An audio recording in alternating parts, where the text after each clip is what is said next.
కేసీఆర్ గారికి డాక్టర్ మన్మోహన్ సింగ్ గారితో ఎంతో సాన్నిహిత్యం ఉండేది.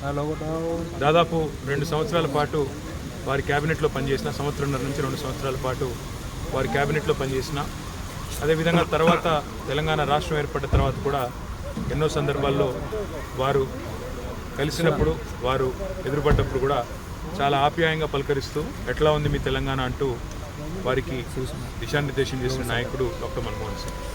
అదేవిధంగా ఆనాడు తెలంగాణ రాష్ట్ర ఏర్పాటుకు సంబంధించి ఇక్కడ 2004లో క్యాబినెట్లో చేరిన తర్వాత కొన్ని ఒడిదుడుకులు ఎదురైనప్పుడు కూడా మీరు ఆత్మస్థైర్యాన్ని కోల్పోవద్దు అంటూ వెన్నుతట్టి ప్రోత్సహించడమే కాకుండా మీ డిమాండ్లో న్యాయం ఉంది, మీ కోరికలో న్యాయం ఉంది, తప్పకుండా మీ ఆశయం ఫలించాలి అని కాంక్షించిన నాయకుడు డాక్టర్ మన్మోహన్ సింగ్.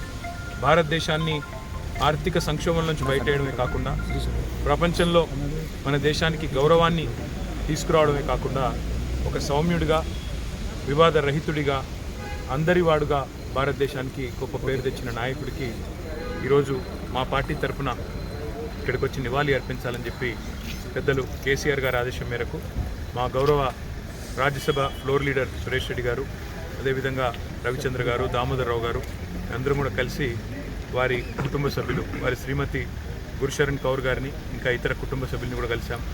డాక్టర్ సింగ్కి శ్రద్ధాంజలి ఘటించి వారి ఆత్మ శాంతించాలని కోరుకున్నాం. ఈ సందర్భంగా ఇలాంటి మహానుభావుని కోల్పోవడం నిజంగా కూడా దేశానికి తీరని లోటు. అంత మంచి వ్యక్తిని కోల్పోవడం నిజంగా కూడా భారతదేశంలో, ఎందుకంటే రాజకీయాల్లో అధికారం మారుతూ ఉండవచ్చు, కానీ దేశం మంచిని కాంక్షించే వాళ్ళు పోవడం అనేది నిజంగా అందరం బాధపడే సందర్భం. తప్పకుండా వారి కుటుంబానికి ఈ సందర్భంగా మనోనిబ్బరాన్ని ఆ భగవంతుడు ప్రసాదించాలని వారి అభిమానులకి, అదేవిధంగా దేశ ప్రజలు, వారి దేశంలో ఉండే వారి అభిమానులందరికీ కూడా కోరుకుంటూ మా పార్టీ తరఫున వారి మృతి పట్ల తీవ్రమైన సానుభూతిని, సంతాపాన్ని ప్రకటిస్తున్నాం.